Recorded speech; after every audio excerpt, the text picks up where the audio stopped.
Tanga. That's a Lenny Henry reference. Lenny Henry reference. Am I live? Let's have a look. That's a Lenny Henry reference. Lenny Henry reference. I am, right. Hello, everyone. Welcome. Welcome to everyone who's joined me so far. I've got 13 people already after 25 seconds. That's pretty good. So, welcome to Green Tea. Will you be live on Rumble as well as here? Yes, tomorrow night. I will be tomorrow night. Yes, that's for the hearty party. Yeah. Hello, DJ B2. How are you? Yes. DJ. So Lou Elizondo and the quest for the chandelier at the window. Oh, that one. Yes. He has sort of apologised for that. Will you, Lou, blame the government and turn red and tug at his goatee? He's actually issued an apology here. He is, yeah. Oh, thanks, DJ. And he was misled. I mean, these things happen. Hello, Red Snapper. How are you? I thought it was all tech only. No. Did you watch the entire? Did you watch the entire notice video I put up? Because I did say that was for the Giga Chance. Tomorrow night is for the Giga Chance. And tonight, though, there's one for the wimps, and that's tonight. This is the wimpy. This is the wimp one. You don't have to be a wimp to watch, but if you are a wimp, only watch this one and don't watch the one tomorrow night. Yeah, so to be honest, Red Snapper. Hello, Neil. How you doing? How you doing, Neil Peel? How do you do? And hello, Bernie Tucker. Good evening. To be honest, I was actually debating with myself whether to do this particular video at all. I'll put my glasses on. It's easier. Hello, David Schultz. How are you? Greetings, Ben. As they say, if voting changed anything, they'd make it illegal. Emma Goldman. Well, David. Oh, I'm sorry to hear that, Gig. You're not a Giga Chad, Red Snapper. Okay, well, see how you go anyway. But David, generally speaking, I'd agree with you. And until 2016, I probably would have agreed with you. But times have changed. Times have really changed. DJ, if this is the wimpy one, you need to do the whole stream in a Brian Cox voice. Oh, yes. Hello, Rhiannon. How are you? Oh, I can't do the Brian Cox thing. I'd have to squeeze me bollocks. Oh, yes. And I'd have to have shiny white black hair and silky white teeth and a clean shaven face. Yes, I would. Oh, Cox, yeah. Yeah, I was debating whether to even do this tonight. Hello, Ferdinand Golia. Wimp reporting in. Hello, Wimp. Welcome, Wimp. You won't be a wimp. If you can tune in tomorrow on Rumble, you won't be a wimp because, I mean, I put a notice up and I explained I'm doing tomorrow at 9, there's going to be a live stream on Rumble and I'll be able to talk about an awful lot that I can't talk about tonight. And I'll let you know when I come up against a barrier and I can't talk about anymore. I was actually in the middle of Rhiannon says, you're not a wimp, you're a welder. Oh, yeah, that's that. Being a welder is very masculine, isn't it? Yeah. I was debating whether or not to do this live stream, actually. As soon as I came up with the idea and I uploaded the notice, I just thought, well, maybe it's not such a good idea because when I looked into it and I thought it over, I realised, ever since 2016, the Overton window of social media has been pushed to such a narrow extent that there's only certain opinions you're allowed to express on this particular subject. And if I speak my mind this evening, I'll lose my channel. Basically, I can say so much. I can say so much, but and not more. And if I hit the point where I think I'm going outside the Overton window, I'm not gonna. There's no valor in being a false martyr. I will just say, look, I'll save this. Could you please make a note of that? Please make a note of your question. I mean, I could make a note of it, of course, but it's easier if you could do it because I'd have to keep writing continuously through this live stream. Just you make a note of it and then repeat it to me tomorrow evening on the Alt Tech live stream. But anyway, hello, Solo84, how are you? They fund both sides, two wings of the same bird. The real winner of the election is Israel. All right. I know all the catchphrases. Hello, Seth Aaron Fletcher. How do you do? I know all the cliches, Solo. Two cheeks of the same ass. There's no point who you vote for. The government always win. Left hand and right hand, they're both the same. If there's a boot stamping on your face, does it matter if it's a left boot or a right boot and things like that? And I understand that. And until like 2016, I would have agreed with you. But 2016 changed everything. And I don't think it's true anymore. I mean, I think we are now in a position where we do have the ability, literally, to vote for a better world. Now, I'm not saying it'll definitely work, because it didn't work last time, did it? It didn't work in 2020 for reasons I've explained on Alt-Tech. It didn't work in 2020. Will it work this time? It doesn't work every time, but in 2016, it damn well worked. I mean, 2016, the entire political structures, every single political structure of this earth was separated from Illuminati control for just a few months. But it was enough time to let Brexit happen and Trump to be elected. Ferdy says Ben looks much younger somehow. Well, I've lost a lot of weight because of my detox. Oh, by the way, I'm doing my detox is this is all connected. My detox is connected to this, actually, because I obviously have skin in the game of an outcome. Rhiannon says here, this is interesting. I still don't have heating on in my house, and it's November. Oh, Rhiannon, it's not you're the kind of person I know that is actually, you are at your best when it's sort of like about 5 degrees, I think. I remember in the summer how awful you found the hot weather. Yeah. DJ B2. Klaus has been busy lubing his arms up to the elbow for this election. Oh, he's yes, I'm sure he's got plans. Whether they'll come to roost or not, I don't know. Hello, Nihilist Lives Matter. I'm not feeling very well tonight, and my own farts are making me retch. Not a good sign. Yeah, well, that's a problem, isn't it? If they're that bad, yeah. But anyway, it's you just hope you feel better soon. Rhiannon says, I appreciate that's got nothing to do with the weather. It's more like me being an ice queen. Well, you do look a bit like the ice queen in the Rudolph the Red-Nosed Reindeer movie. Hey, Sinara, how you doing? How are you doing? Thank you very much for thank you very much for that. I appreciate it. That's really, really welcome. Thank you. Sinara gave me a birthday present, so thank you very much for that, Sinara. Hello, John Fused. John Fused. Steady on, Ben. Yeah, I think, you see, times have changed. We now do have the ability. I mean, maybe we don't anymore. Maybe we don't. Maybe we don't anymore. But we did in 2016. We might have again. Literally, like I said, the Illuminati do not have total control. They do not have total control of the political structures of the earth. We know they have. They did slip out of their grip in 2016. There's no other way that Brexit or Trump could have happened. No other way. Which means it could happen again. And I know so many of you disagree with me on this. David Icke disagrees with me on this. He disagrees with me on this. He said quite clearly in his talk, he was having a right go at Trump and said that Trump is just another one. Trump is no different from Harris. They're both the same. They're both working for the same people, etc., etc. But that's not. I don't think that's true. I think Trump is different. I'm not. Obviously, I can say on YouTube that I hope Trump will win. I do. I'm not American. I can't vote in this. But if I was, I know what I would do. I know what I would vote. I think Father Calvin Robinson said it best. He said he was talking about Jesus, and because he's a priest, he's a vicar now, and he said, unfortunately, Jesus is not on the ticket for this election, but Jezebel is. Red Snapper.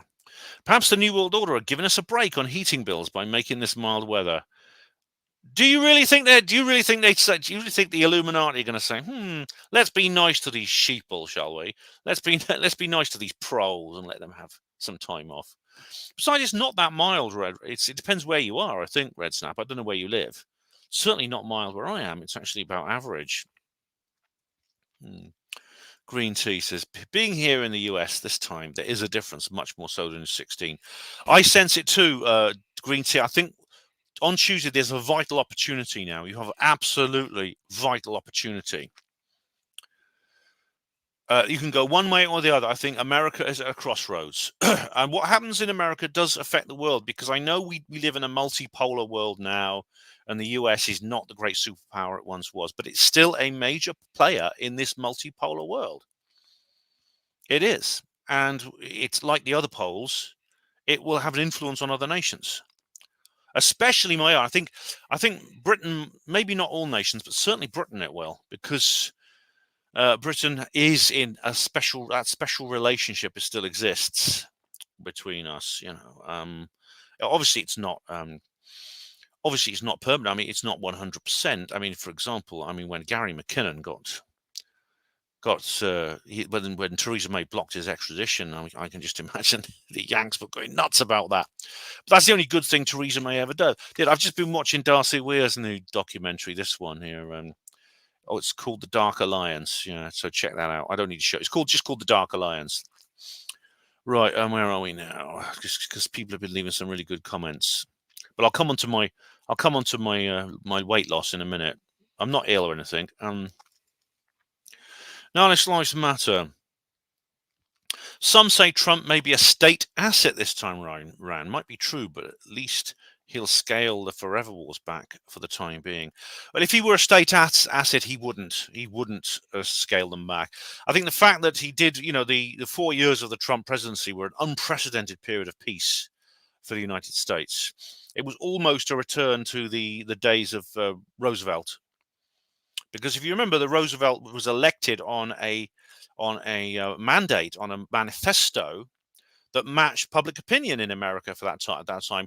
Public opinion in the early 20th century, especially after the Great War, was essentially isolationist and pacifist.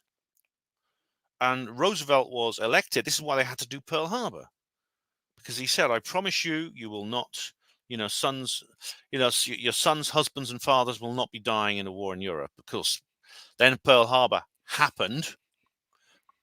And I'm sorry, but I didn't want to go to war, but the Japanese just attacked us, so we have to. There we go. Right. So yeah, TJP, the tension seems to be more like 2016 than 2020. It really is. Even without the dunderhead of Biden, I think the deep state are far less confident this time. Niles says Harris is unelectable. Of course she is. This is why if you see her wandering at the White House after this election, you should think thoughts I can't say on YouTube, but I'll tell you all about them tomorrow evening when we're free. When we're free to say what we want. Harris is MK Ultra. Well, I don't think she would be where she was if she wasn't. She was Attorney General of California. She got that. I mean, her background is extraordinary. And Red Snapper, she's a woman of color. Not unelectable. If you ask Hispanics and black people and look at the opinion polls among those demographics, I think you'll find that she is.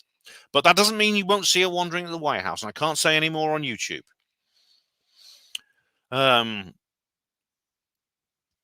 Where are we now? Nihilists lives matter. I think the State Department insisted McKinnon was kept on a short leash, or they would have got their man.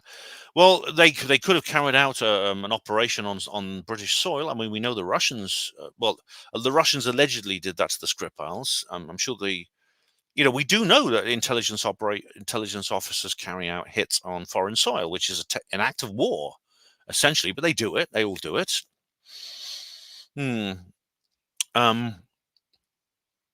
Solo says it's not so much Trump; it's who he brings into his administration. Well, I hope he has the sense not to give John Coleman, or not, what's his name? John Bolton, not give him a bloody job. John Bolton is the most massive neocon of all. He's a war pig and he's a neocon. And Trump brought him in. Green Tea. We have one side that's openly calling for censorship and quoting Marxist philosophy. The other side has assembled a team of those who've stood up for the people. Yeah.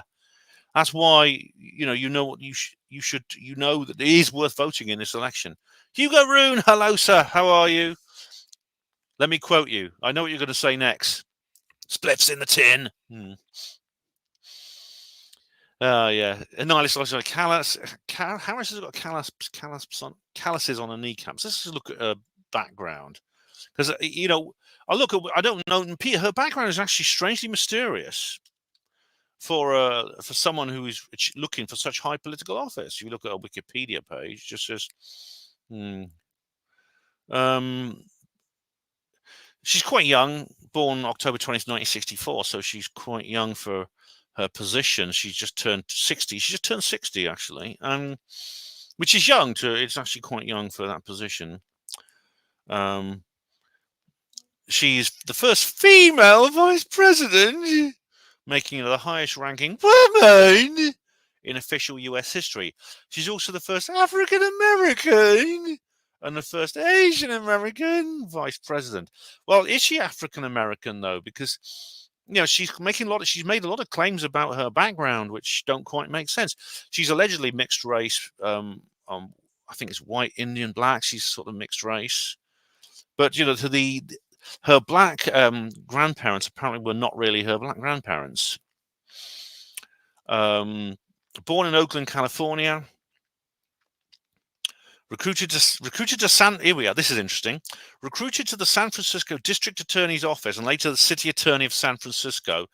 Elected District Attorney in 2003. Attorney General of California in 2010. Harris was the first woman and the first African American to hold each office. Now the question is though, how did she? Her nickname is Heels Up Harris. And the reason is because she has used her charms, shall we say, to get what she wants out of her male superiors. One of them was the former Attorney General. Now, this was when she was a young attorney. She was like 27, 28 years old. She was a young woman.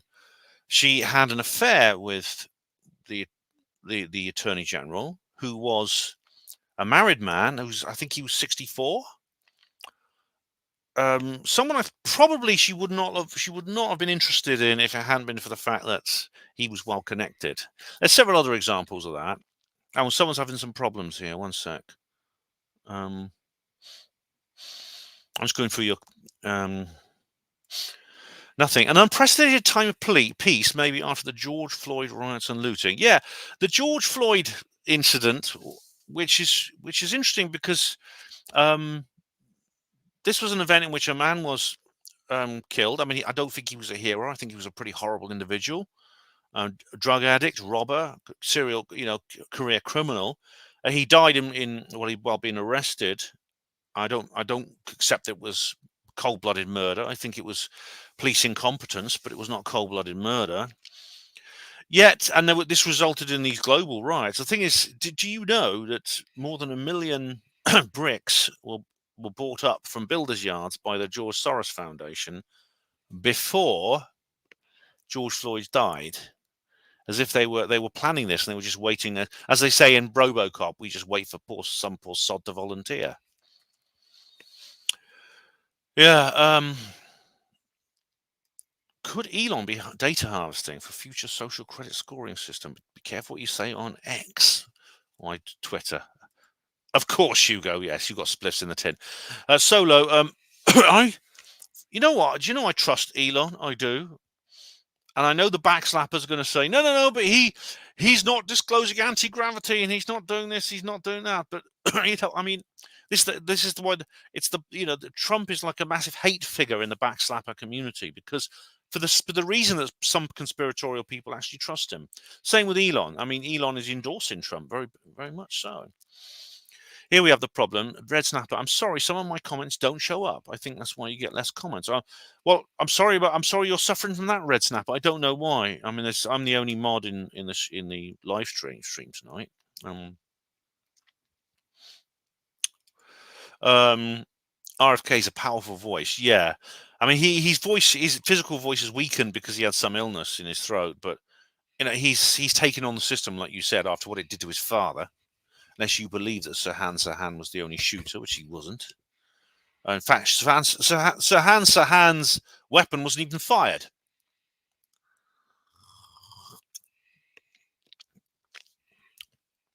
Nepat Harris, yeah, she's hello, CCG. How are you? Welcome. Now, yeah, she's lied. She's lied about her background. According to Candace Owens, discovered that the people she calls her grandparents are not her grandparents. She can even change her accent depending on which person she's talking to. And she's always like, I'll show you some photos of her through the years. This is her with Pelosi. You can see she's younger there. This is her with Obama. Yeah, you should have. Obviously, she is a woman, not like Michael, who he's normally got his arm round. Oh, this is her. This is her Attorney General's portrait. This is election to the Senate. This is her with. Oh, this is where she. Oh, right. This is the Dreamers. Now, this is where she was appointed what they call the border czar, which is not an official position in the government, but Biden made her the border czar, and she was vice president. Well, the Dreamers are the people. Basically, they're the equivalent of the hotel dwellers in this country. Mostly Mexicans who've entered the country illegally and like are young and they want educations and things. This is where this is the incident where marking the anniversary of the shooting of people on the bridge with Martin Luther King. Who's that guy there? Look at that bloke behind her there.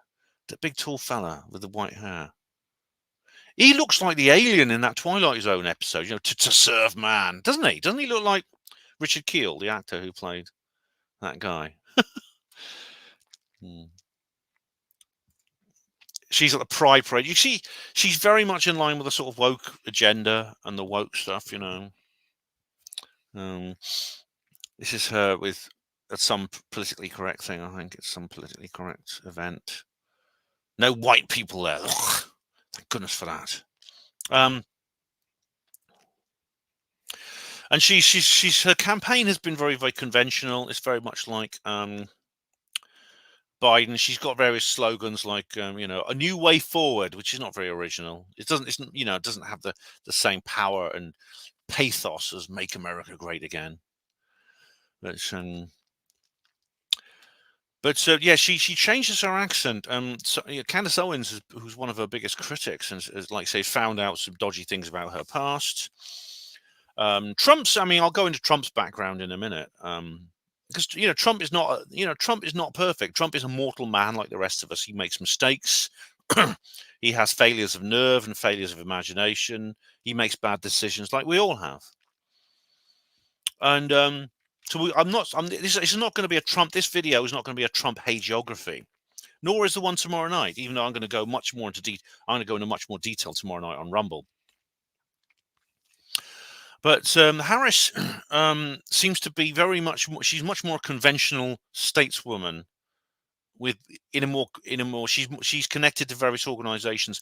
Her appointment to vice president and now her candidacy for president is like Biden. She's had a very similar career to Biden. In other words, she has been rising through the ranks of the judiciary and through the legislature in California and in the federal government for a long, long time.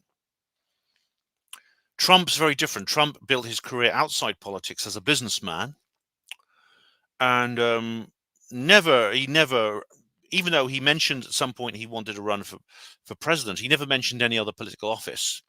He was happy to be a civilian outside the establishment, just running his business. And I do consider business. I don't consider all businessmen to be establishment. Some are, those who are.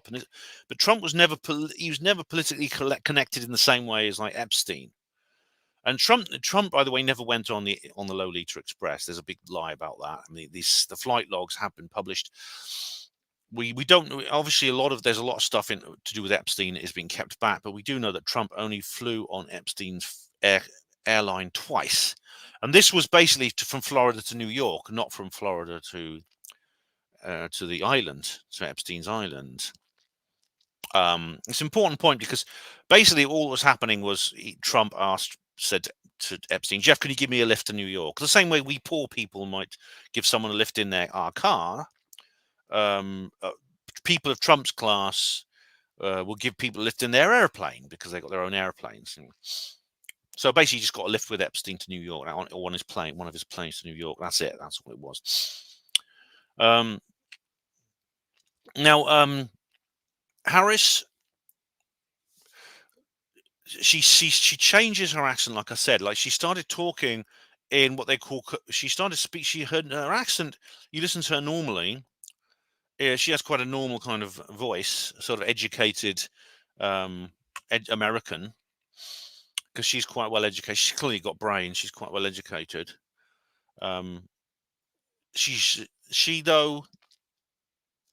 She sometimes alters what she says. For example, she was talking to a largely black audience. She started speaking what they call, it used to be called colloquial African American English. Today it's called Ebonics, rather like those two guys on the film Airplane, the two black guys you get on the plane in airplanes, the drive talkers. That's so funny. You couldn't make that nowadays, but she speaks a bit like that to people when she's got the right audience, and she says all kinds of stories about. She's got a complete. She's constantly projecting a persona which, when you look into the background, is not true. And Candace has done this. Several other people have. She claims that she was born in the middle of the civil rights movement and grew up as she was a young girl in the middle of the civil rights movement. And she claims to have been on her parents took her on civil rights protests when she was a little kid, like in a pushchair, in a stroller. This would have been in the mid-60s. So she joined Martin Luther King and Malcolm X and all these other people in long marches for freedom and for civil rights and things like that. And, the right to vote, the right against segregation, that kind of thing. And she has this little story. She says that she was so young she could hardly speak, but a news reporter came up to her and spoke to the parents, and then he held his microphone down to the little girl, 2 or 3 years old little Kamala in her pushchair, and says, "Why are you here, little girl? What do you want from this?" And she said, "Freedom, freedom," in a little girl voice. That was, funnily enough, you'll find that same thing in the biography of Martin Luther King. I'm not saying that King didn't make it up as well, because I know Martin Luther King. He had his of course he had his good side, and we all know about that because it's been trumpeted from every rooftop. But he wasn't perfect either. He had a dark side. He wasn't a god. He was unfaithful to his wife many times, things like that. Anyway, hello 69 Phuket. I'm late. Detention, please. Better late than never. Yes, Rhiannon. Sahan, so good they named him twice. Yeah. Or as the Jerry Fletcher character said in Conspiracy Theory, they always have 3 names, don't they, these assassins? John Wilkes Booth, Lee Harvey Oswald. And then Julia Roberts' character says, what about Sahan? Well, maybe he had 3. Maybe it was Sahan. 69 Phuket. We need a poll here, Ben. Who's red? Oh, polls. Well, I mean, you could say if you are American, or even if you're not American and you support a particular candidate, you can say who you support in this. DJ B2, Michael wears the trousers in that relationship. Yes, it does, doesn't she, he, it? Yes, I think Barack is kind of like mostly on his knees most of the time. Yeah. I think he, I don't want to sound obscene, but I think God knows what they get up to.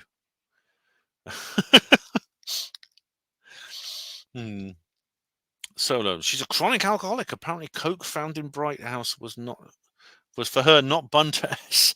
Well, they all are. I mean, the thing is, all these politicians essentially do a deal with the devil. It often involves all kinds of. It always involves some kind of vice, doesn't it? Yeah. Yeah, that's the one. Nihilis Lives Matter. Yeah. DJ, sorry, I can't show that. She got some dodgy something basically to do with killing people when she sold her soul. Yeah. Here the cat. Yes, she has a horrible laugh. She really does. I mean, there's a compilation here. Here we are. It's not just when the way she laughs; it's when she does it. She laughed when Hurricane Milton was tearing its way through certain places. Here we go. She does sound evil, actually. So when we think about what's at stake in this election, whoa, it's packed with some stuff. It's packed with some fundamental stuff. Well, she sounds like she sounds like the evil Queen of Narnia. Yeah. She never border czar. She never went to the border. Of course, she didn't. I mean, her purpose, as you know, that the U.S. administration has the same agenda here. I mean, they're using mass immigration to destroy the country, to transform to the country and destroy tradition and things like that. Yeah. 69 Phuket. I appreciate your time doing this. You're welcome. You're welcome. It's a pleasure. It's a pleasure. Hello, Rick Horden. Is it the election, mon? Is it the election, mon? Oh, it sounds like Kamala did the other day when she was talking to those black people. Well, it will be on Tuesday, yeah. Bonfire night. Is that appropriate? Is it appropriate? What have we got now? CCG. Why haven't Trump and Harris had more live debates? Yeah, I wish they had, because, well, they had one, and it was sort of like it ended a kind of dead heat. And Sexenhammer was disappointed because he could have like really ripped her a new one like Trump did to Hillary Clinton, but he didn't, which was a bit of a letdown. And then, but I think Trump's, when Trump went on Rogan for 3 hours and did like an ad hoc conversation without a script, and then we found out later that Kamala turned it down. Well, what happened was that there was actually she made a conditional agreement with Joe, which would be it was no more than 1 hour, and they'd have to like do a rehearsal. And Joe said, no, that's not how I do my show. So she turned him down. We know why, of course, because she can't. She's a hopeless speaker, and she's incoherent. I mean, she's no doubt she has intelligence. She can absorb information, but delivering it and projecting it is hopeless. She's absolutely hopeless at it. She's done very few interviews. She's done a few softball ones. She's done a few speeches which are hopeless.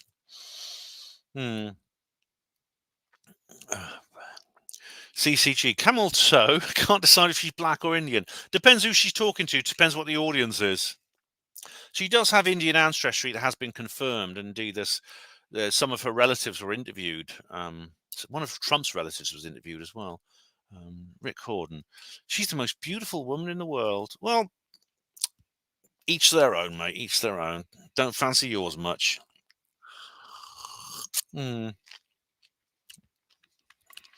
So long. Trump has a very long acting career with WWF. Yeah, hence the Greatest Showman. He never did lock her up like he said he would. I think he intended to, but you see, Trump was faced with a swamp deeper and more rancid than he could possibly have imagined when he first said he'd drain it. The fact that he didn't shy away and he stood firm, I think, is an enormous testimony to him, to his currency. Where are we now? Cammy has a hard time keeping staff. Yeah, I don't. It doesn't surprise me.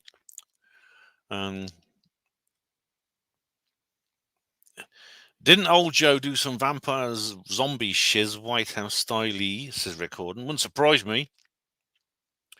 Red Snapper. I would vote for Harris if I were American. It's better for the truth movement if you have an openly anti-NWO, anti-white candidate.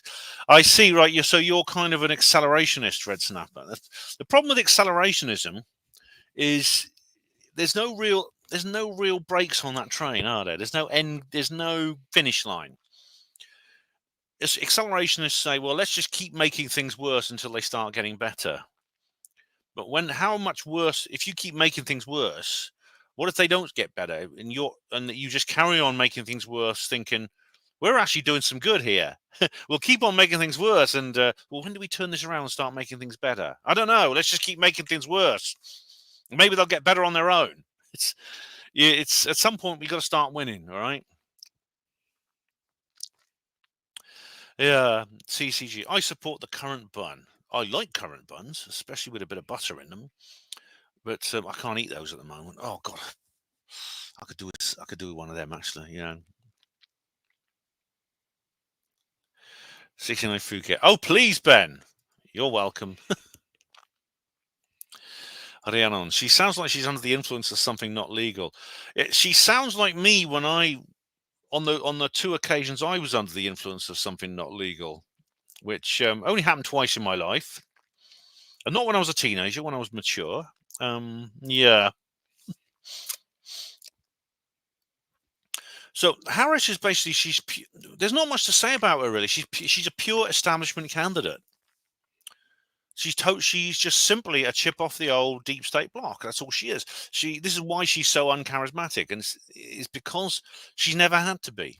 She's never had to develop a character of her own for politics.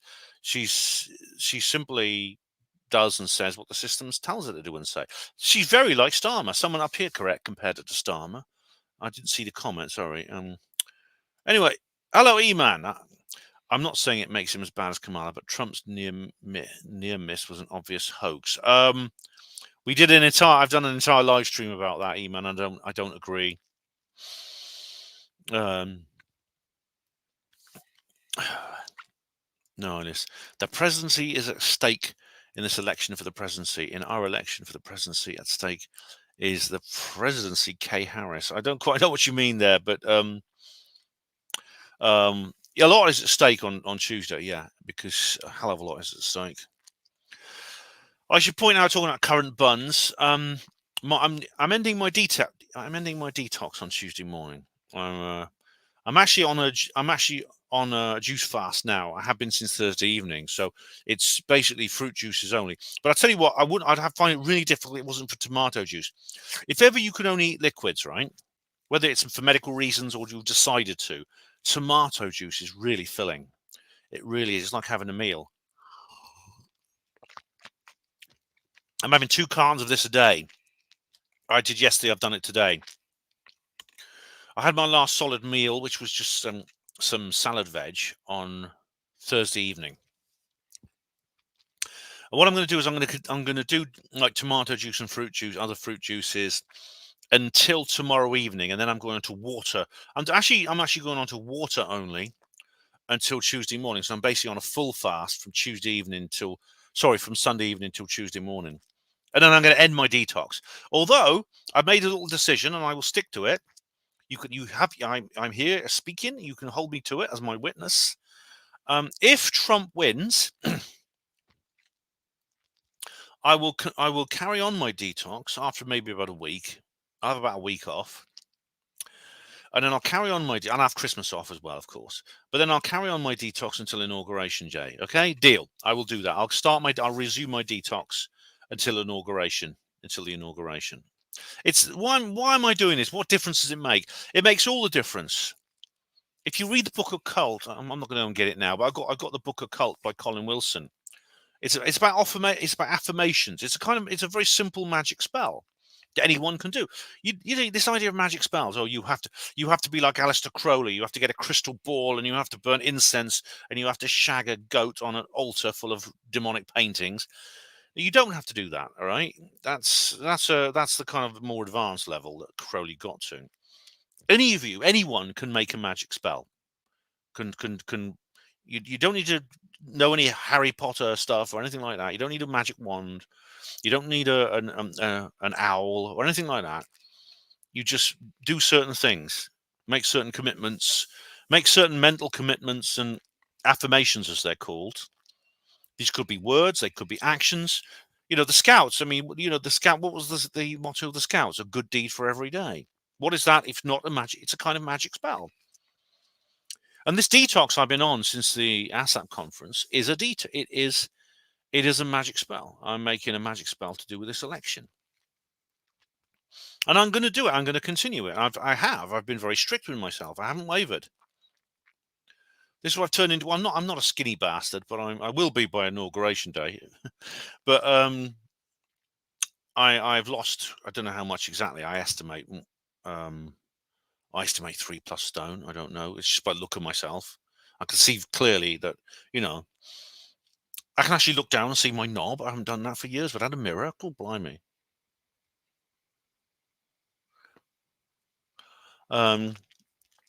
So that was a rather crude way to put it, wasn't it? Oh, yeah. No, let's bring let's deviate onto this. Well, it's kind of a deviation. It's kind of a deviation. But it's all these things are connected. Kemi Badenoch is the new leader of the opposition. I wrote an article about it actually. Here, you can go and read it if you want. I've done an entire article, but I'll talk you through it. Basically, yes, the leadership contest for the Conservative Party is over. Now, you may think to yourself, well, why is this the first time you've mentioned it, Ben? Well, the reason is because I don't give a damn. It's pretty much irrelevant. Now, as you know, I sort of had a soft spot for Kemi Badenoch a couple of years ago, because I felt that she was very, very positive. She was a positive person. So I'm trying not to miss your comments, guys. You might have to repeat a couple of your comments if I missed them. I'm sorry. I'll go back and I'll try and see some more in a moment. But because she was making some statements, in the early in around 2020 or just after 2020, that appeared to that's when she first got into the cabinet. That appeared to be the kind of things I would say. They asked her about, for example, colonial guilt and white guilt, and it's a load of nonsense. White people don't have to feel guilty. The British Empire did some good things and bad things, and we shouldn't apologise for it. She said that she said that she would ban critical race theory being taught at schools. She said that it wouldn't be. She would ban what they call equality and diversity training in various professions and things like that. She'd ban all that. And I thought, this is great. I mean, this could be Farage talking. I mean, it's like, she's really. I mean, it was right ironic because I said to myself at the time, I said, she's a bit of a contradictory figure because she herself is a product of post-World War II, immigration policy. Her parents were Nigerian immigrants. Oh, Johnny Fettler, hello. Never mind, mate. You can come in and out when you like. She's a product of post-World War II, demographic strategy. Her parents were Nigerian immigrants. But she chose a different side out of conviction. There's no law stating that black women have to be horrible little SJW thugs. There's no law that forces them to do that. And she can't help what she is. She was born who she was. And she can't, and she has no choice. None of us choose who we're born as, but we can choose what we do and what we say. And she's chosen to do and say things that was very ironically, me as a white male, as a white heterosexual male, ironically, I would feel safer with her as prime minister than any of the other current candidates for prime minister. I would be. White people and men would be safer in a country with her as prime minister than any of the others. And so I thought, at the time, back in 2022, when she last ran she ran for Tory leader and therefore prime minister, I wrote an article called Kemi for PM. I wrote this article here, which I'll show you. And I wanted her to win. I described her as the British equivalent of Candace Owens, I said. And I went through all the various things she said, and I even made a joke about the alt-right Telegram group, Kemi Badenoch saves the white race. But that was not really a joke. I mean, she was really a very almost Trumpian figure, and I thought, but then she changed. I feel she's weakened. And this happened in the last general election. She got into a massive feud with Nigel Farage. And I started thinking, well, Kemi, why are you still a Tory? Why don't you, if you mean what you said those 2 or 3 years ago, you'd have quit the Tories and you'd have joined either Reform or the Heritage Party or the other one, Legacy Party, whatever. What's Fox's party called? Is it the Legacy Party or the Reclaim Party? The Reclaim Party, yeah. Reform, Reclaim. It's always something. These new parties. You join one of the populists, you become a populist. But she stayed in the Tories. She stayed in the Tories. Why is that? Green tea says my skin even looks brighter. All right. Well, the funny is my skin's a bit loose because if you lose a lot of weight very quickly, you may know this. Your skin does not decrease. Your skin doesn't shrink to match your new shape immediately. It takes a long time. As a result, I've sort of I've got these kinds of like flaps hanging off me now.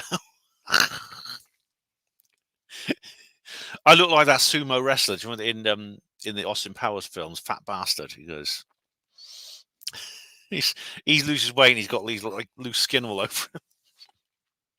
He was so fun. Look at my titties. Oh yeah, the Scottish sumo wrestler. Darren, hello, Darren. Darren, I'll come on to your comment in a minute. All right, mate, I will. But anyway, there's two problems with this. Like I said, I haven't taken any notice in this Tory party leadership contest for two reasons.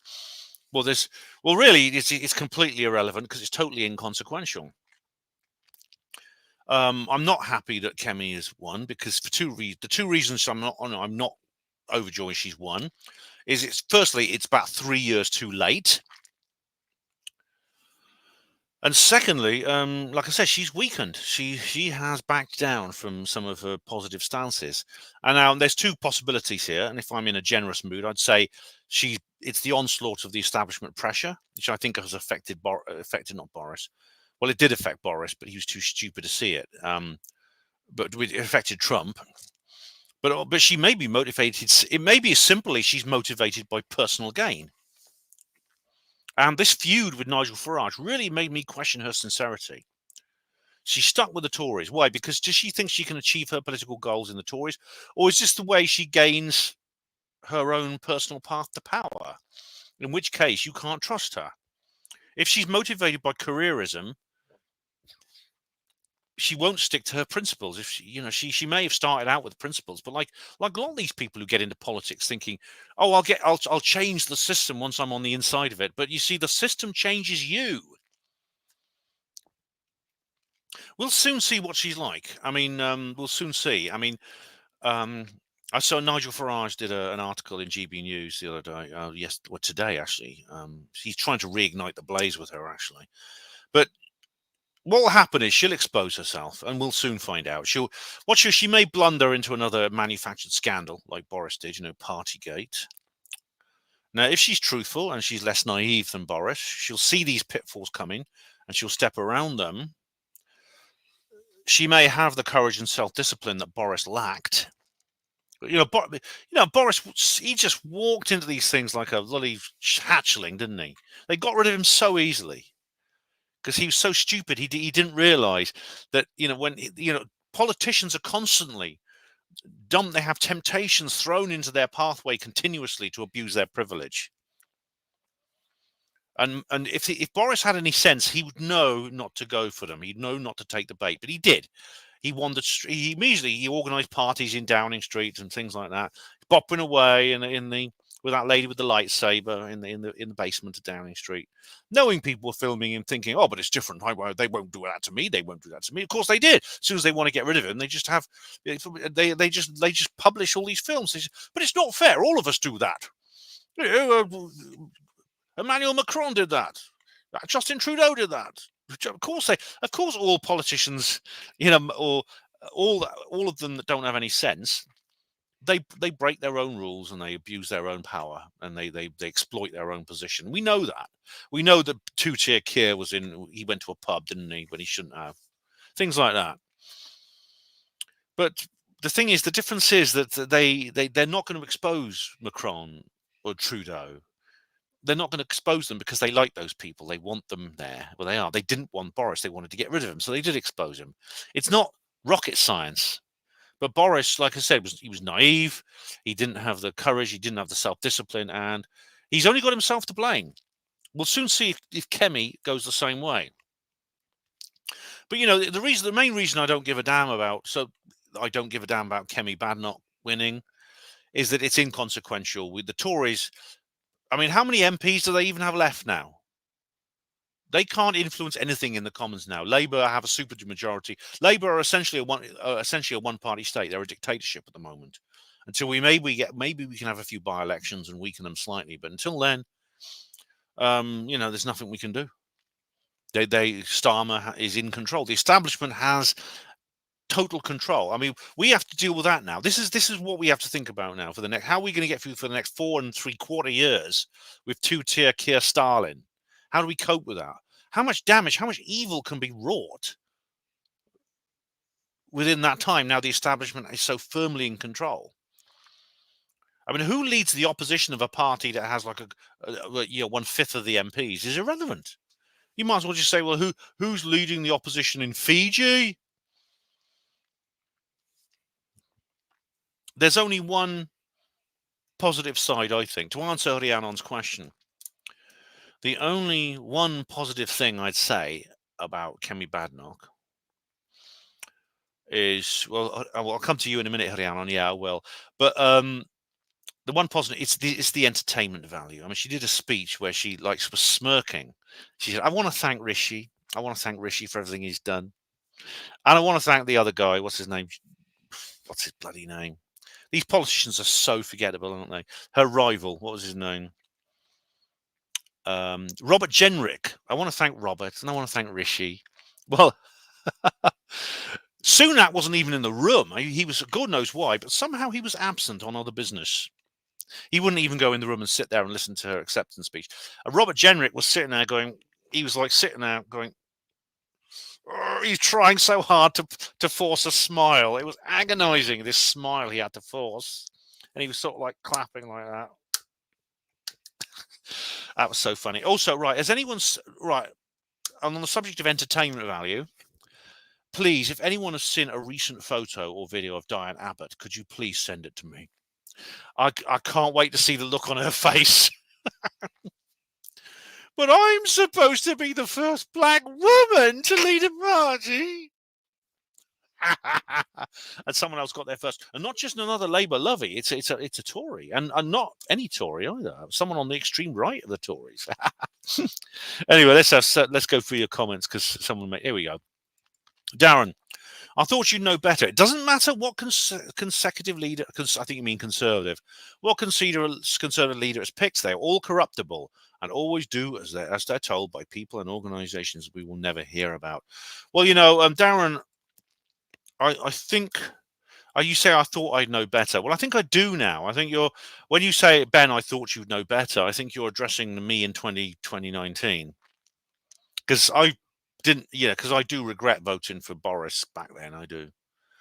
Because I thought he was our Trump and he's not. So as it happens, I agree with you when it comes to this sort of thing. Okay. Maybe she got into an argument with Farage because the Tories all see him as a threat. Oh, they should do, and they're right to. But you see, if Kemi was honest, she should welcome that. She should welcome that. Ben flaps. Yes, I won't show you my Ben flaps. They won't last, actually. Once I end my detox, I'll be back to the good old fat bastard you all know and love. But yeah, I won't film them. I'll save that for OnlyFans. 69 Phuket. Quite fancy the ginger one. Well, Raina, she's not bad looking, but she's as thick as Diane Abbott, and that's really saying something. I mean, she goes, I bet she's got this really annoying accent. Like she's got this.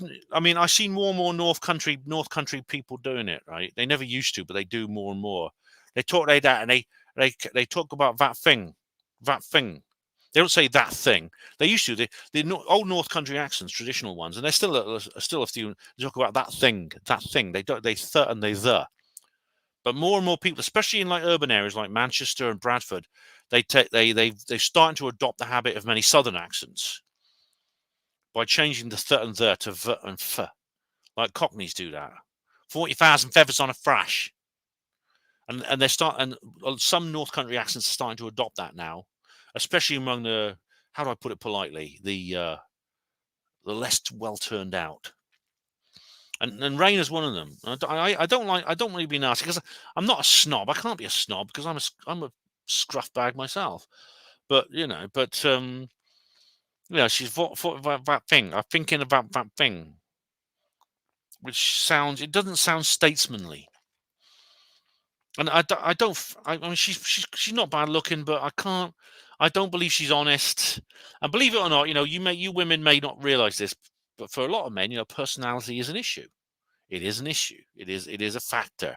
And if it doesn't matter what a woman looks like, if she's a total bitch, then she's repulsive. And even if she's not, I mean, I don't think Angela Rayner is a total bitch, but I think she's an unintelligent, and I think a rather cardboard cutout, script reciting politician. Rhiannon says here, the reason I'm not happy Bad Knockers won is because I was going out to bet on her when the odds were good and I didn't. Oh dear. I know you've become quite put out, when the odds were good. You're gonna go out and put a bet on. Yeah. So I understood what you mean, Rhiannon. But yeah, I know you've been into betting quite a lot lately, haven't you? Yeah. Bernie Tucker. What if Harrison Starmer had a baby? Could it grow up like Cox or Abbott? Well, as you know, you may follow me on social media. I did a baby combination between Brian Cox and Diane Abbott and came out with the baby. And I put a 666 on its head because I said the number of the beast, the offspring of the two people I hate most in the world. Yeah. Where are we now? Hello, Lance Corporal. Hello. I keep forgetting to email you. Sorry about that. No worries, Lance. That's okay, mate. Good to hear from you again. No, I can't. Ben has cut off more than he can chew. Well, I haven't been chewing much over lately, have I? I will start chewing again on Tuesday. Where are we now? Green tea. Ben, I can't remember her name. There's a weight loss expert who says when losing large amounts of weight, repeated 3-day fast encourages the skin to shrink up. She's had great success. Worth a search. All right. Well, thanks, Green Tea. But seeing as this is like a temporary situation, I don't really see much point. I don't intend to live like this continuously. Are we now? Pete, hello, Pete. How you doing? Voting for Boris in 2019 was voting for Brexit. We all held our nose and voted for him. Well, I'm sure people held their nose, as he himself said. You're lending us your vote.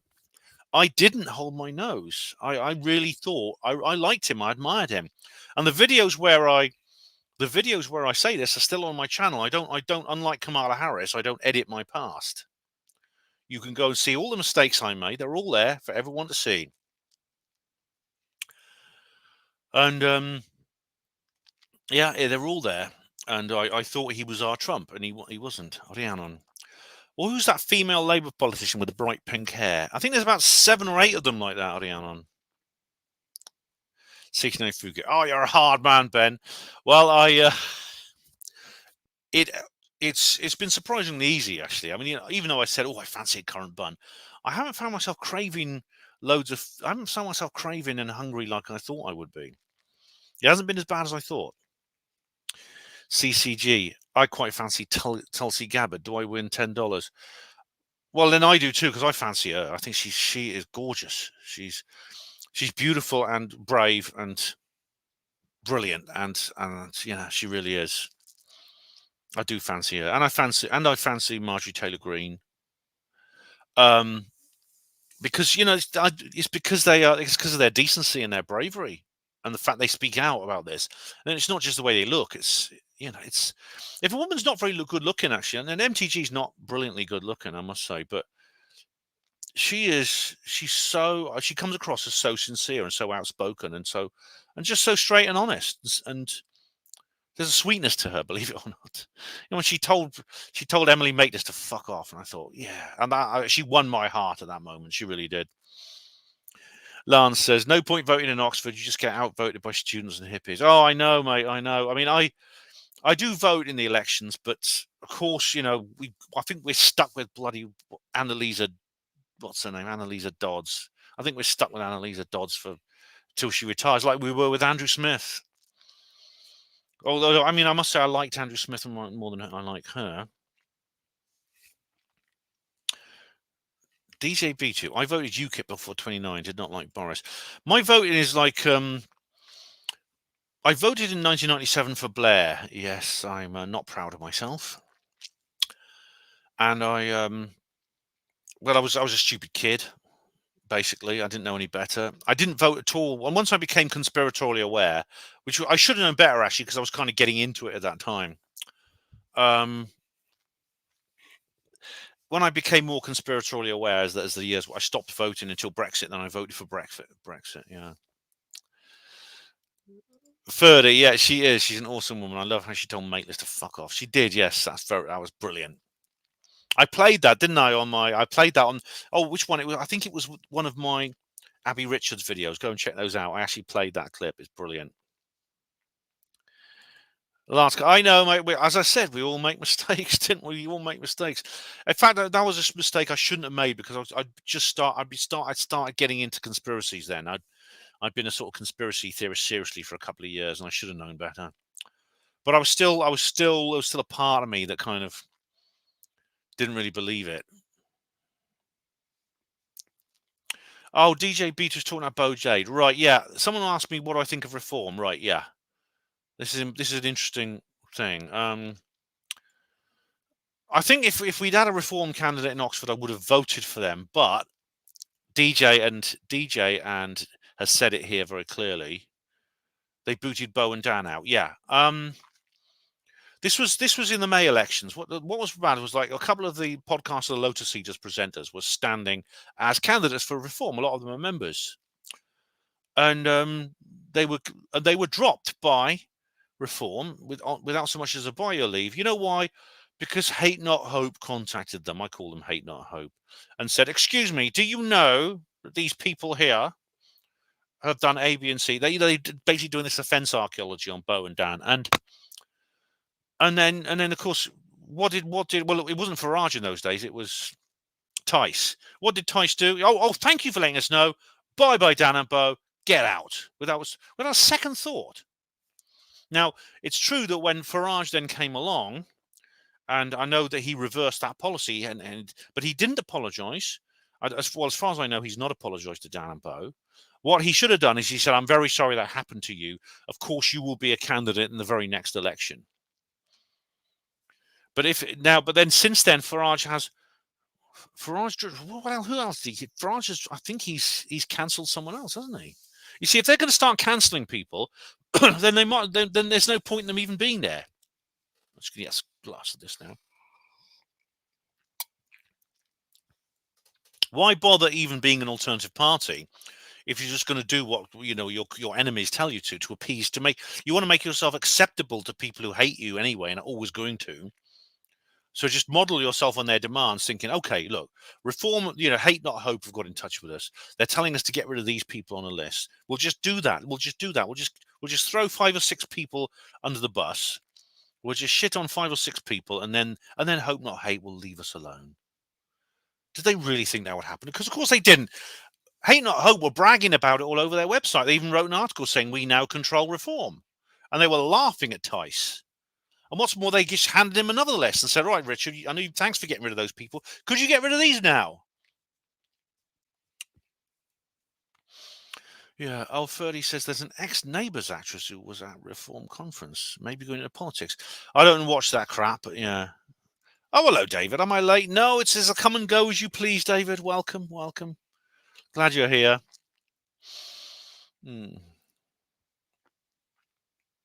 Did we get Brexit? Well, it doesn't feel well. Ever since it happened, there's been like attempts to roll it back, isn't there? That's a big subject. Lance says, when we meet up, I'll explain my opinions on reform. I believe they're just a very watered-down version of the old libertarian parties of the 1800s. Yeah, by all means. I mean, email me because we'll have a meet up, and because you live near me, actually. Yeah, you live very close to me. We'll have a meet up. And we'll.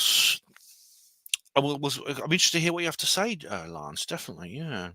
Because I mean, I said I would vote for them probably, but after what they did to Bo and Dan, I mean, I think that if Reform had a candidate for the general election here, for the parliamentary election, I would still have voted for the independent Oxford Alliance after what they did to Dan and Bo. I think I would still have voted for the IOA, which I did, and they got like about 5,000 votes. They beat the Lib Dems and the Greens. Observer, how long will Trump last? Well, he's got 4 years. I mean, assuming he wins. I mean, he can't lose, but how much can I can't say much on YouTube. He can be made to appear to lose, shall we say? I think I can say that safely on YouTube. Should he be in the White House after inauguration? He's got 4 years. I don't know. I mean, I literally don't know what can he achieve, which he didn't achieve in 2016. Rihanna, had Nigel not allowed Neil Hamilton to hijack UKIP, things might have turned out differently. I don't know. I think Gerard Batten, I think, did the most damage, Rihanna. I mean, it was he who let in Sargon. I mean, the thing about Sargon, I like Sargon enormously. I think he's been enormously influential on me. And in fact, he's been like a breath of fresh air for so many people. Sargon of Akkad, Paul Joseph Watson, the sort of like the dissident movement, who all joined UKIP. The problem is Sargon has too much baggage for a career in conventional politics. He's always going to be the you-know-what tweet guy, of which I must say Jess Phillips is still dining out off that. Hello, Nocturnal Frequency Red. How are you? Hope you're well. Hello, thanks for joining us. There is a disclosure party in the States, actually. Yeah. I'm just like going for. I'm sorry, I can't answer every comment here. David, Ben, if they something I can't show that. If they something the election again, you know what? That's it. America will have effectively been taken over in a coup d'etat, and there's no recourse because the courts absolutely refuse to hear it. David, that's something I'll talk more about that tomorrow evening, but I think that is a concern. Yes, it is. If that happens, then you've got to ask yourself, where do we go from here? Where do the people acting in defense of their nation against this enemy from within, where do they go? What action can they take after that? Because if it happens again, David, we will know for certain that we will know for absolute certain that there's no way you can vote your way out of this. You can't vote anymore. The electoral system is no longer any good, even after 3 attempts. Oh yes, Count Dankula, says Lance. Yeah, poor old Count Dankula. Yeah, he's also got a huge amount of baggage through I don't think Sargon or Dank did anything wrong, and I'm glad that they're not apologizing. But the problem is to get into mainstream politics, which they try to do, you've got to be like whiter than white. Rhiannon said Gerard Batten acted in good faith. Same cannot be said for the disgraced ex-Tory. Maybe you're right. I've never been a kind of UKIP member or anything. So maybe you're right. DJ says the great Mad Lads videos, yeah, and Mad Lasses. He had one about Helen Duncan. If you remember, I reviewed his video on Helen Duncan. If you remember. Hello, Dark Corners Beyond. How are you? Are you Dark Corners UK? Can I sue them? Says Phuket, joking.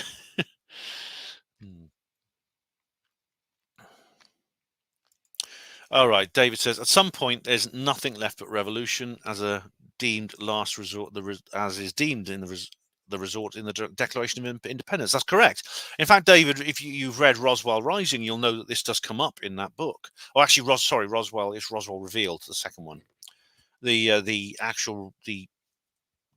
condition in the Declaration of Independence for a second revolution. It's actually written in. There are certain situations when you might need a second revolution, which is very rare. You don't normally get that in a national constitution, but the United States does have it, where you can legally.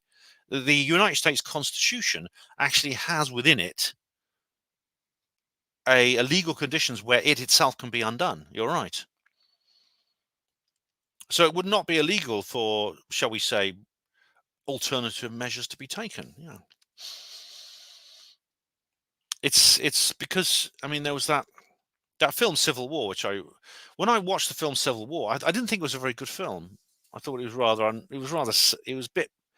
It didn't really go into the areas I wanted to go into, exploring the political issues more. But when it comes to near future dystopian dramas, that's probably the most likely to come true. Unless things change radically, I cannot see the United States lasting another half century. It is despite its power in the middle of the 20th century, it reached the peak of its power, which it declined. It declined during the 60s and it's been declining ever since. However, it has been a fragile union, even more fragile than the EU. And it almost fell apart in the mid 19th century with Lincoln and the Civil War. That could happen again. Almost 1 million people died in the American Civil War. It's by far the worst conflict ever to take place in that continent. If it happened again, it would be obviously means of destruction are far worse. We're talking about the possible access to nuclear weapons by one or both sides. DJ Beecher, what they did to Dankula was really, it was a canary in a coal mine, wasn't it? Because it was obviously, I've actually got the video. I downloaded it, and it's on Alltech. It's on BitChute. I laughed. I did laugh at it, and I mean, I understand if people are. You see, I understand that some people will be offended by it, but that's why it's funny. It's funny because it's offensive. That's the thing. It's because it's transgressive. And he was defended by a lot of professional comedians, actually, big name comedians, including David Baddiel, who is Jewish. David Baddiel stuck up for him. 16 in Phuket, yes. Wurzel Gummidge had a whole array of heads. Yes, just like Crichton in Red Dwarf. Do you remember that scene? Sparehead one. Oh, he's fair. He's a human now. He's not going to hang around with the likes of us.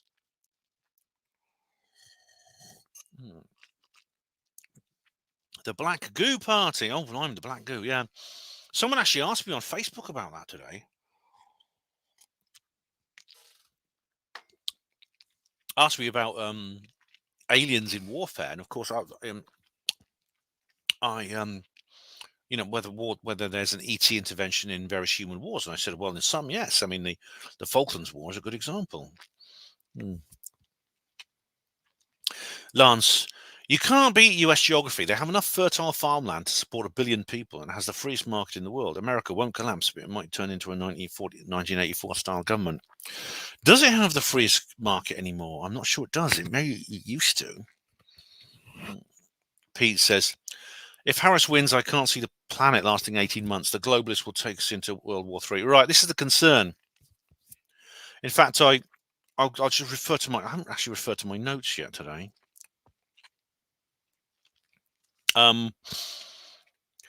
What will happen? Yes, what will happen? Here we go. If Harris wins, well, she won't win, will she? She can't win. I mean, even despite all the push polling, it's very obvious that Trump is far more popular. But she can, like I said, I can't say this on YouTube, but you might see her, even though she loses, you might see her walking into the White House and being told she is an asterisk president. Well, what would happen? Well, I think it will be simply more of what we got now, except they'll kind of go ahead with a new phase of it. It'll be more of what we've got, basically. Well, firstly, it'll be like when Biden won in 2020. It'll be very obvious that something is not quite right. You'll have a massive anticlimactic period where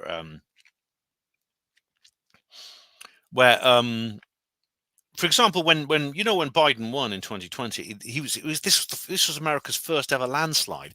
I mean, American elections are notoriously 50-50 on everything. They're half this, half that. Everything, almost everything is 50-50 wherever you go, and winners or losers are almost always decided by a very small margin, sometimes less than 1%. Yet Biden won by a massive landslide. He's the most popular president in history, apparently. He's people claim a cult of personality around Trump. Well, Biden's, according to the officially published results, was by far the most popular president ever. Yeah, what did he do when he won? You think he'd be doing the Lambeth walk up and down the Pennsylvania Avenue, waving to his adoring fans, but he didn't. He disappeared behind a ring of steel. He got the National Guard to come out and literally form a fortification around the White House and the Capitol building. And he was hardly seen. He was walking around with his head down like that. I mean, he wasn't acting like someone who just won a great victory. So yeah, if Harris is seen to win, then it's going to be very anticlimactic. There's going to be no honeymoon period. We will see more of just basically what we got now. We will simply see more of it. We will see a continuation of what we've got. Her foreign policy will continue with attempts to antagonize the Middle East, to inflame the Middle East, China, the Eastern Europe. There'll be more of these attempts at provocation. There'll probably be some false flag events to persuade the American people that it's necessary. Because, a lot of Americans are seeing through this. I mean, this is why they had Pearl Harbor.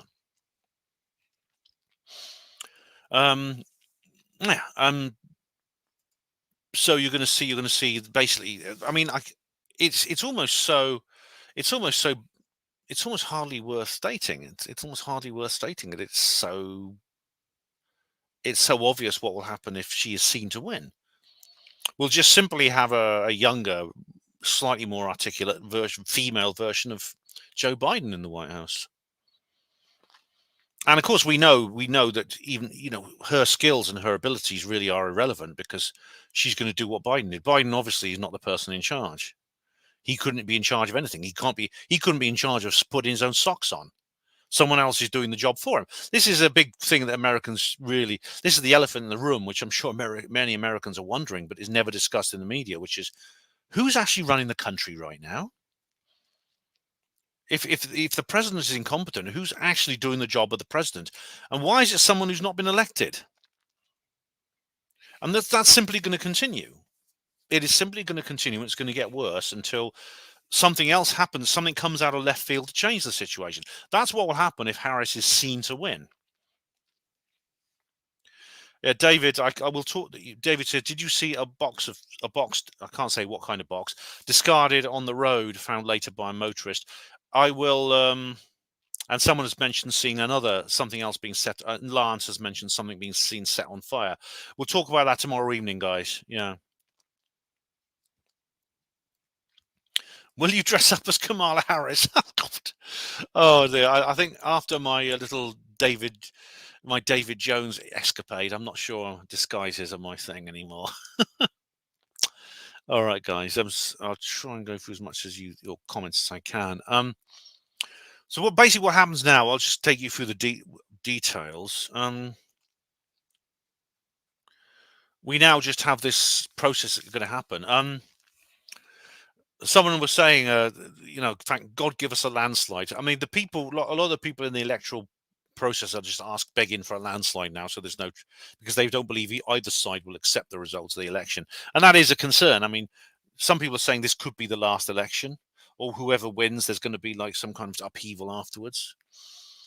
I don't know. We'll find out when it's the night before the morning after. I'll be sitting up here watching it. I might do a few videos like I did last time. Just a few not live streams because I'll be drunk probably, but just running commentaries, so I'll upload. But the USA is a huge country. It's the third biggest nation on earth, both in terms of area and population. Quite a new nation, created 1776. 1776! At the answer to 1984. Now, the process to elect a president of the United States, it's different from us. And we in Britain are different. We don't have an elected head of state. The head of state is the monarch, who happens to be King Charles III. But our head of government is simply we don't have an elected head of state. We don't actually elect our head of government either. I mean, the head of government, which is the role of both the president of the United States, because he's head of government and state. That role, the role of head of government, is not elected either. It's simply who was ever running who was ever leader of the ruling party in the House of Commons. So this is why Sunak was unelected. He was simply elected leader of the Tories and became Prime Minister by default. Article 2 of the US Constitution originally established the methods for presidential elections. The United States of America has an executive branch of government that is separate from the legislative Congress, the equivalent of our Houses of Parliament. In the UK, the head of government is simply leader of the governing party. That's our Prime Minister in the House of Commons, whereas the USA chooses its leader in a separate election, although the legislature will be voted for as well in the federal legislative elections on the same day. That happens every 2 years, not every 4 years. The USA is a republic, and the president fulfills the roles of both head of government and head of state. In Britain, we have a monarchy, and the king is the head of state. The election of a new president has to take into account that the United States is a federation, not a singular country. 50 states which are semi-independent.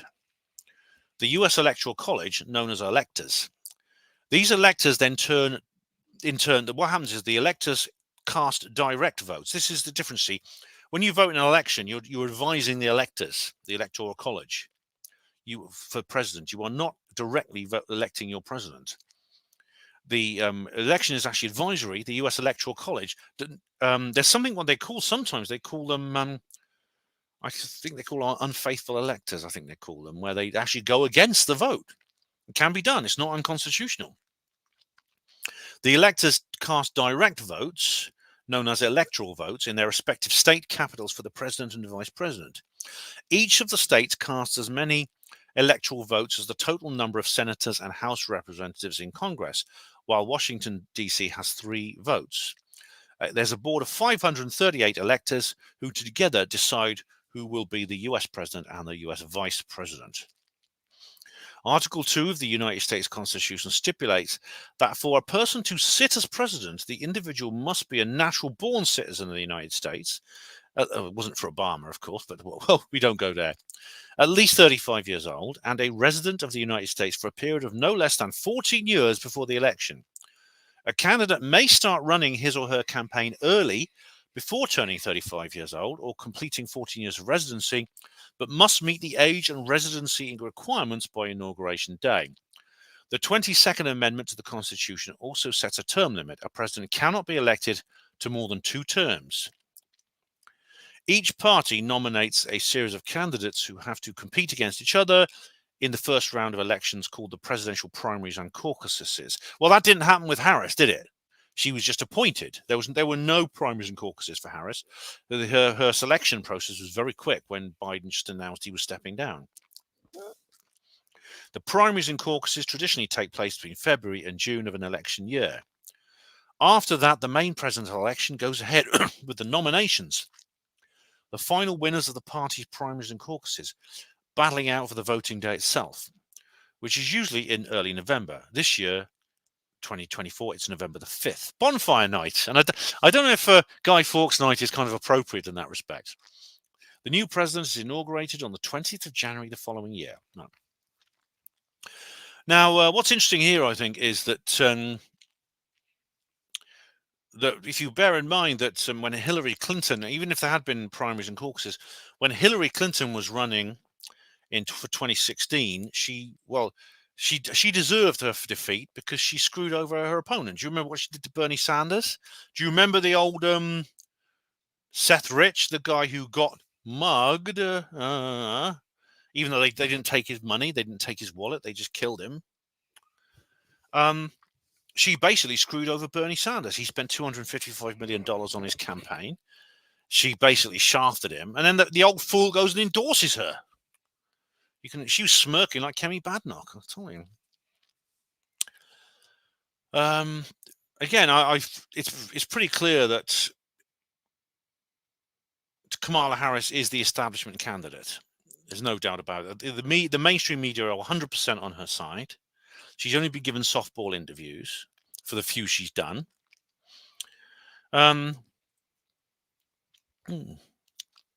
We didn't talk Donald Trump. We should talk a bit about Donald Trump. I mean, of course, like I said, he's not a career politician. He's got a $3.7 billion fortune. His estate agents, hotels, leisure, golf courses, the Trump empire, has all been a part of that. He's had lots of wives, Ivana, Marla, and Melania, his current wife, all young, slim, pretty, younger than him. So yeah, I mean, he's been living this sort of billionaire lifestyle, and that's not a criticism. And his ancestry is interesting. He was born in America. He was born in New York, where he lived for most of his life. His father was a German. His mother was Scottish, and there was actually an interview with his cousin. Don't know if I can find it. His cousin still. Where's his cousin lives? Hang on.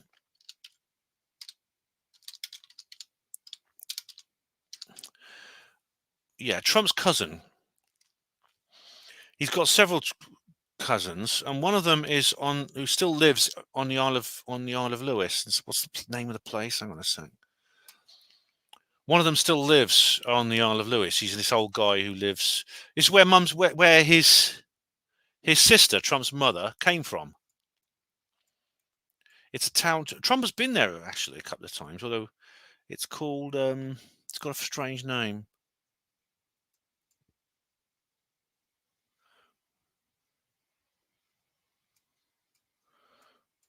I forgot what the name of it is now. I've got to wiki this now because Mary Ann McLeod Trump. Here we go. Mary Ann McLeod Trump. Here she is. This is Trump's mum. She looks like a film star, doesn't she? She looks like a film star. Oops. Yeah, she's died in 2000. Scottish American socialite. Here we go. Born in the Outer Hebrides of Scotland. Yeah. Tong. It's a village of Tong. That's right. Trump did go there, but he's got a cousin who still lives there. And notable people: Mary Ann McLeod, mother of U.S. President Donald Trump. Yeah. He's got a cousin who still lives in Tong. And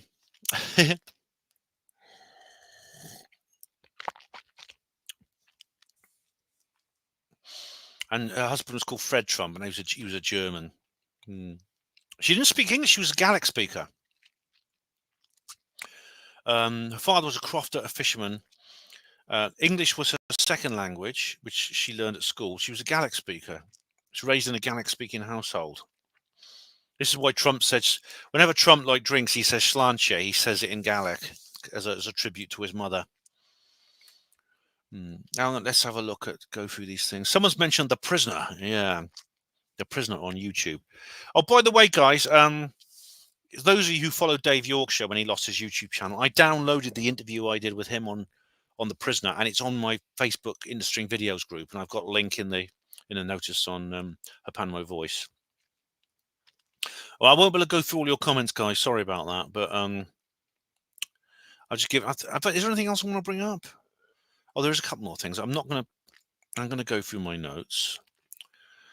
There's all kinds of things I want to talk about, such as shenanigans and possible disasters that may not be accidental before the election. And of course, that certain letter of the alphabet, the one that comes after the 16th and before the 18th. We will be discussing that, which you can't talk about on YouTube. You used to be able to. I lost my last 17th letter video. It got bloody banned, didn't it? Oh.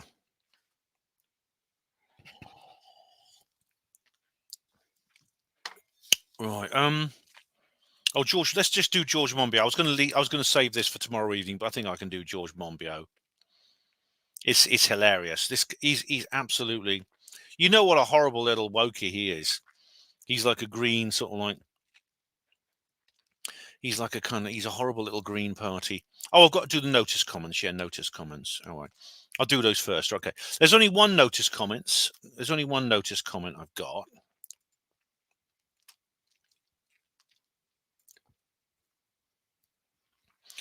And it says, where is it? Here we go. It's keep this is because this is an alt tech exclusive notice. I keep it as well. It's Red Snap who just says alt tech exclusive. Yeah, that's right. But this is the wimpy one. So Red Snapper, if you're still here, it doesn't mean you're a wimp. It's only a wimp. You're only a wimp if you don't turn up tomorrow night. All right, guys. So, right, Monbiot. Yes, Lord Monbiot, as Alex Jones calls him. Lord Monbiot, that spindly little twit. Here we are. This was what he tweeted. I do hate follow him on Twitter. Here we go. Oh, this is his Guardian article. Here we go. My letter to US voters. Don't do it yourselves. Don't vote for Trump. What's this here? Don't never underestimate the vengeful nihilism at the heart of this movement. The glitter-eyed fanatics. Oh, I don't know what he's talking about there. Let's just go on to the meat of the issue, shall we? Well, let's get down to it. Let's go to the. Here we are. George Mom. Oh, bugger off. What's this? Reader funded, not billionaire backed. Don't talk crap. No, I'm not sending you any money. Here we go. Trump's greatest feat has been convincing ordinary Americans that he's on their side. He's not. Oh, here we are. The Republican candidate embodies all the worst aspects of capitalism condensed into a human form. Dear US voters, in the spirit of which I would beg a dear friend not to get a farcical tattoo, I'm writing to ask you not to vote for Donald Trump, while the decision to do so would make a statement signaling like your justifiable anger about your pain you've suffered. Yeah, thanks to your bloody Green New Deal, mate. It is likely to disfigure you, damage your life chances, and prove irreversible. Oh, God, I hope so. In the wake of his rally at Madison Square Gardens. Oh, God. Oh, bloody Madison. All right. I've got to say a few words about this. The reason they've been calling him Hitler and everything like this, right? The reason they've been comparing Trump to a certain mid-20th century leader of a certain European power who shares a hairdresser with Stephen Greenstreet is because that was the Madison Square Gardens was the site of a rally by the American Bund, which was basically the US branch of the National Socialist German Workers' Party. But this happened ages ago, back in 1939. And since then, Madison Square Gardens has been used for everything. U2 have played there, for goodness sake. Does this mean that Trump is now a fan of U2? Does he have the Joshua Tree on continuous repeat when he's driving along? I mean, come on, guys. Come on. I mean, this is even by Monbiot standard, that's stupid. No one can doubt what he intends to do to you. I guess where you think I'm coming from. I have no love for the Democrats. Unlike US Labour Party staffers campaigning for Kamala Harris. Oh, yeah, they bloody... You know that it's not just staffers, there's a couple of MPs. You know that Starmer sent like 100 of Labour Party people to the States. They're over in the States right now on Kamala's campaign. If Putin did that for Trump, what would people say? What would people say if Putin did that for Trump?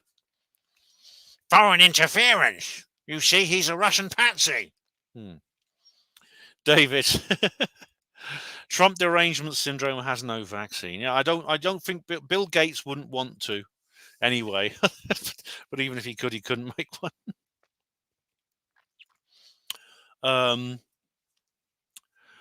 Oh, here we go. I'm not going to read this all shite. Anyway, this guy just annoys me so much. Lord Monbiot, the spindly little twit. Not a man, but a monster, as Alex Jones calls him. He's totally this guy George Monbiot. He's totally into kind of like left-wing politics and environmentalism. He's 100% on the side of like the whole, New World Order stuff to do with carbon emissions, and things like that. I don't think he's a New World Order. I don't think he wants us to live in a global fascist dictatorship.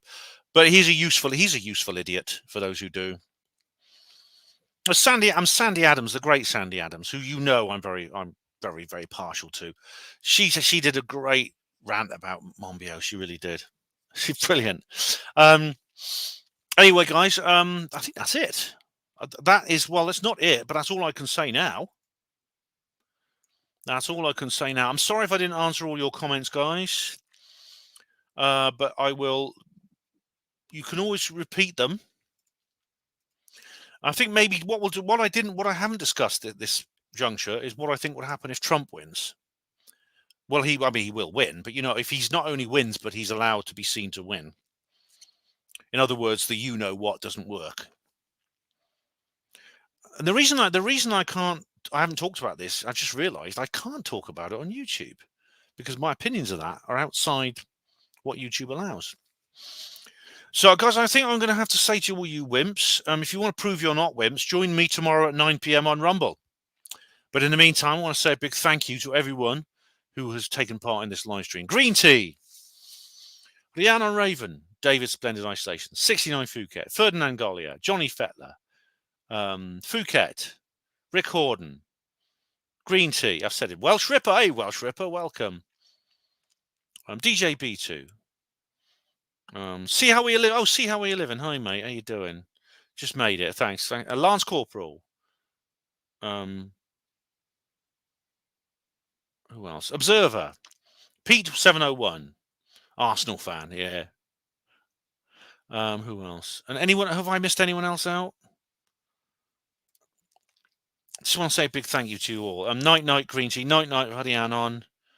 Night Green Tea. Thank you. These live streams would be pointless without you guys. Night DJ.